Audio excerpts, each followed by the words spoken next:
Regular people, what's happening? What's happening? I'm about to give you some more live updates. Monday was crazy yesterday. Today is Tuesday, and it went down yesterday, bro. Players was moving around everywhere, bro. A lot of splashes come across my phone here. Ding, ding, da-da-da. Adam Schefter. Everybody just going crazy yesterday, man. Big signings, big releases, and sign pickups, and some nice trades, man. I'm gonna start with these Falcons, bro. They was busy yesterday. Matt Ryan and Ian Cunningham, they ain't wasting no time. They being diligent, aggressive. Scared money don't make no money. The Falcons, they signed Tua Tagovailoa. I know, and I know the Falcons fans like 2 injury-prone quarterbacks. Like, what is we really doing? But I mean, they bringing Tua Tagovailoa in for a safety net for Penix, just in case Penix is not healthy week 1. Tua is coming in alone. I mean, he's a veteran who's a lefty just like Penix. He can mentor him. He done seen a lot of football. He done won some games. His win-loss record, he got more wins than losses. So I'm pretty sure he can tell Penix some things, and he ain't cost much. I mean, I don't mind this at all, bro. At least they got something coming. They both lefties. They both been through a lot per injury, so it's gonna be crazy to see how this thing work out. But I like to pick up, man. They brought Tua in for $1.3 million. Dolphins, they paying him $56 million. So you bring me a veteran quarterback in, and you telling me we ain't gotta pay him but $1 million, but that's a steal. That's a steal, man. So Falcons, that was a big time pickup.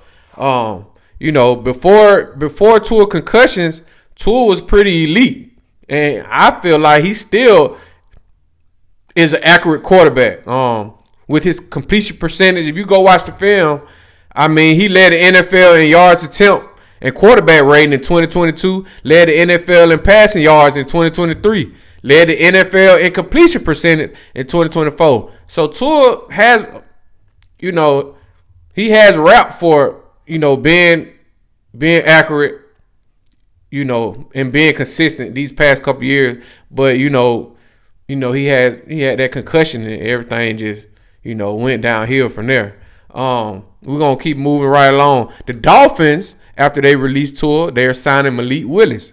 So Malik Willis had about 3-4 games last year when Jordan Love went down. He had some big showings. He been sitting behind Love and in that Matt LaFleur system, he just been soaking up game. And now this is his time to show the world that, he could prove that he's a starting quarterback. So watch out for them Dolphins, man. We about to see, how better Malik Willis has gotten, after sitting behind the starting quarterback and in that nice system Matt LaFleur got going over there. We're going to come back to the Falcons. Falcons are signing Jahan Dotson from the Eagles off a 2-year deal worth $17 million, $10 million guaranteed. So Dotson will be filling in for Darnell Mooney. You know what I'm saying? Just released Mooney. So Jahan Dotson, he was overlooked in Philly.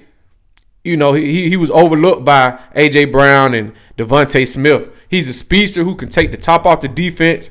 I mean, this is the speed that the Falcons has been looking for. So we're gonna have Drake London, Jahan Dotson, and we bringing back Olamide Zaccheaus. Big, he's a nice slot. Olamide Zaccheaus gonna get his. He tough. He don't mind going across the middle and taking those shots.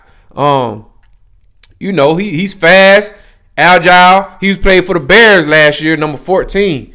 He's just a hard-nosed, shifty guy who's sure-handed. So I like that pickup. And also, Falcons are bringing back tight end Austin Hooper. He's also a former Falcon. Sure hands, solid tight ends. I mean, Stefanski is getting prepared for this 12 personnel, 2 tight end set. Be expected to see 2 tight ends on the field a lot.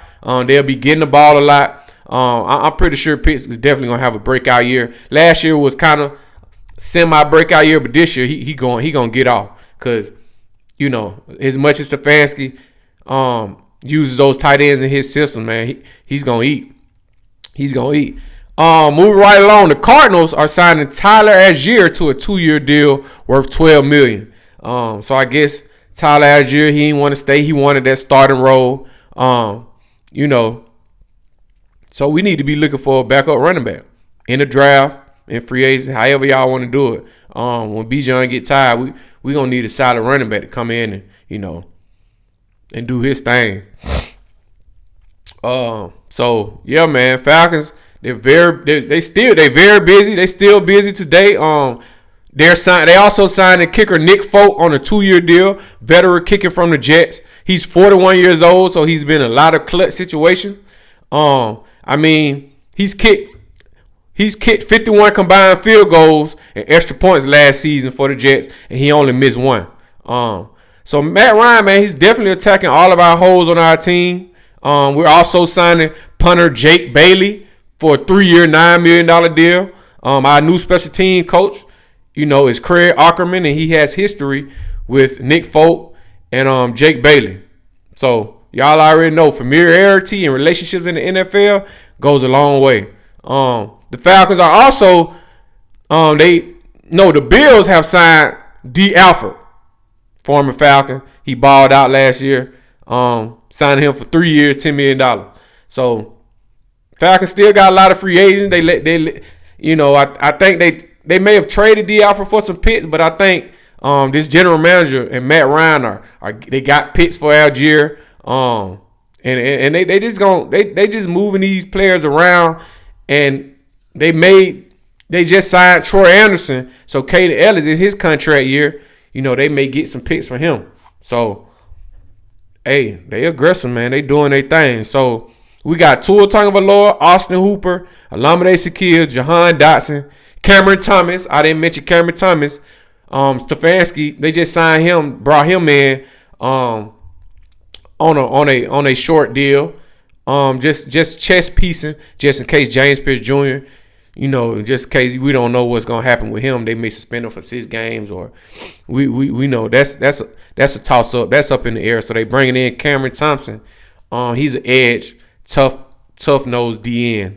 So Tua Tagovailoa, Austin Hooper, Olamide Shakir, Jahan Dotson, Cameron Thomas, Nick Folk, and Jake Bailey. They all signed yesterday, and the players who are out of the Falcons organization is Tyler Algier, David Onyemata, and D. Alford.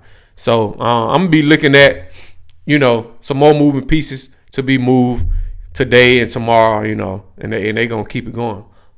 Mike Evans signed a big deal with the 49ers. It's a big pickup for the 49ers. Brandon Ayuk was supposed to get $27 million, but remember Ayuk was sitting out. He didn't participate last year. I think he failed to participate last year, and he wanted to sit out. Some Ayuk was doing. So they supposed to give him $27 million. So some of that money is going to Mike Evans. They giving Mike Evans $42 million, 3 years, $16 million guaranteed. Big pickup for the 49ers. Mike Evans still productive. He getting up in age, but he going deep. They throwing it up. He still mossing folks. Still productive. Hall of Fame wide receiver, in my opinion. The Chiefs are bringing back Travis Kelce for a 1-year deal worth $12 million. They also signed Trent McDuffie. They also went and got they also let go Trent McDuffie and Jalen Watson. The Rams picked up Jalen Watson and Trent McDuffie. So the Rams are building their secondary over there. And the Chiefs also signed Kenneth Walker on a 3-year deal worth $43 million. So that's big time. Kenneth Walker, he's going to eat over there. I don't know what they're going to do with Isaiah Pacheco, but Kenneth Walker, he going to get his. The Steelers are signing former Colts wide receiver Michael Pittman for a big 3-year, $59 million deal. So you're going to have DK Metcalf and Michael Pittman, on both sides. That's a nice duo over there. And the Seahawks are re-signing Rashid Shaheed. They did not let him walk out that building. They signed him for a 3-year deal worth $51 million. So a lot of crazy signings, crazy trades going on yesterday, man. It's still going on today. Be on the lookout all week. It don't stop, baby. Regular People Sports. I'm gone.